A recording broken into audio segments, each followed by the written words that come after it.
Hello guys! Welcome back to my channel, Grow with Lynn.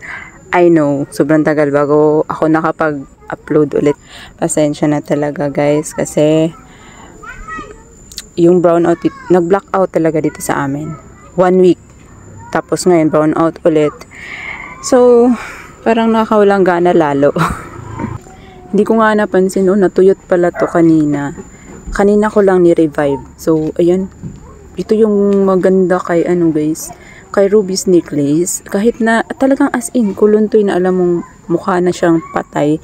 Pero kapag diniligan mo, parang babalik ulit siya sa sigla niya. Kulang pa ito ng water. Diligan ko pa ito mamaya. So, yun. Maraming ganap sa buhay. Tapos, mas inuna ko yung mga ibang bagay. Kaya ngayon ko lang naisipan na mag-upload ulit para makapag-update naman sa inyo guys. Tapos, pasensya na kung hindi ako din masyadong nanonood sa mga vlog ng ibang mga friends ko dito sa YouTube. So, ayan, ito lang yun naman yung update ko. Itong isang linyang to. Ayan siya. Kasi, actually, matagal ko na tong na bago or na paglipat or napalitan ng mga ibang tanim yung ibang pots. Ang bago dito ay ito, si Purple Delight. Nakalimutan ko na nga guys kung ano yung nakatanim dito. Ay, si Cinderella. Oo, pinalitan ko siya ng Purple Delight kasi gusto ko purple dito na area hanggang doon. Ayan.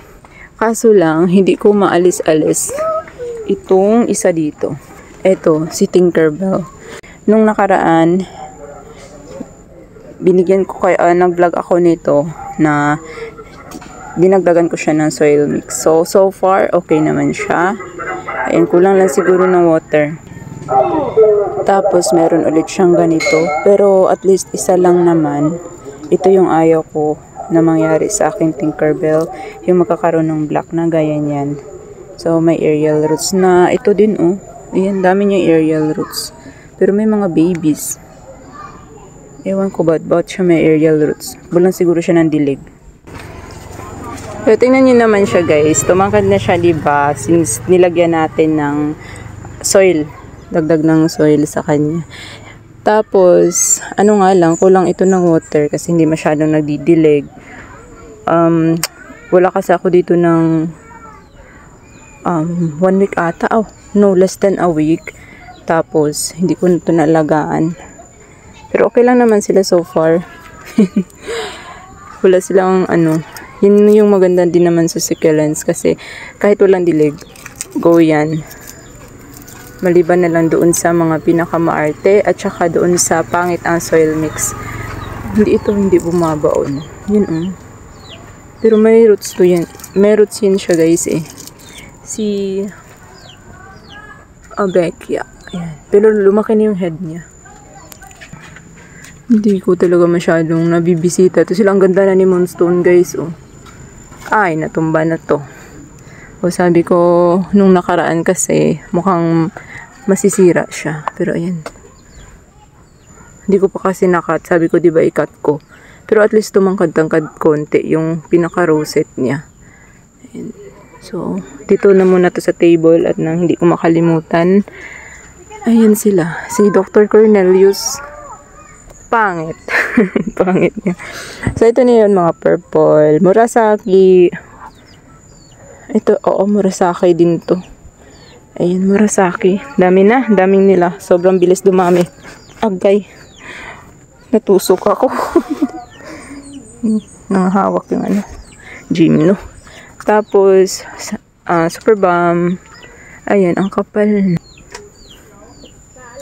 Tapos, ayan, Super Balm.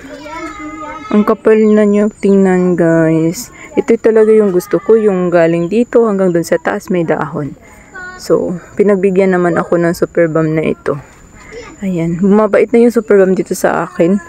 Bumabait. Bakit ba? Ano ba dati? So, less kalikot para gumanda sila.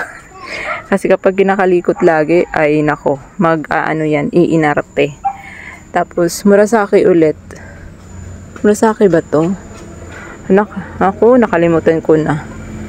Magkamukha talaga si Peach Frost, Peach Snow, at saka Murasaki. Parang Peach Snow. Mukha siyang Peach Snow, guys. Pero not sure. Ayan, Super Balm na variegated ito eh. Kinuha ko to sa mga variegated na Super Balm. Ito na yun lahat. Yung mga natira na naka-separate, pinagsama-sama ko. So, ito na yun. Tapos, yung isang Super Balm na bar, ito din.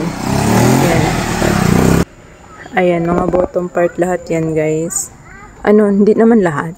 So, may mga bottom part dito. Ayan, mga pinagpugutan ko. So, no-chop-chop kasi talaga ako ng Super Balm. Kaya sila dumami ng variegated Super Balm pala. Tapos, ito variegated Purple Delight. Hindi nga lang var yung iba. Pero may mga var yan. Ewan ko lang yung mga babies nila. Sana var yan. Diba? Sana may lumabas na var. So, wishing pa rin na may lumabas. Ewan ko din yan. Oh. Hoping ako na var. Pero hindi ako kasi makakasiguro. Ayun, oh, may var na Leaf Pro pa. Pero, hindi ko alam kung var din ba yung baby. So, ayan siya. Kulang ng dilig yan. Alam ko kulang. Tapos, yung si Ganzo ko, na maalam na yung isa. Bala ko nga siyang ilipat, tapos palitan na ng ibang purple na succulent din, or purple delight na lang din ba yung ilagay ko. Diba? Tapos, Murasaki ito. Yung, yan, sobrang kapal na dito. Yung isang part ng pinaghihiwalay ko sa tatlo. Ito na yung mother plant na Murasaki. Kapal na siya, Murasaki, at maghalo ito. Peach Snow. Ayan, Peach Snow. Tapos, Peach Frost. Ito ata. Ay, Murasaki ito. Baka ito yung Peach Frost. Ayan, hindi ko na makilala. Diba? So, yun lang naman yung update muna sa aking garden, guys. Konti lang muna. Kasi may inaayos din naman ako kahit papano. Kahit hindi ako nag-update sa inyo, ay kahit papano, nagkakaroon pa rin ako ng time na magkalikot, mag-arrange, mag-ayos sa mga binagsak ng mga pusa at ng mga kung ano-ano. So, thank you all guys for watching and see you in the next one. Keep growing!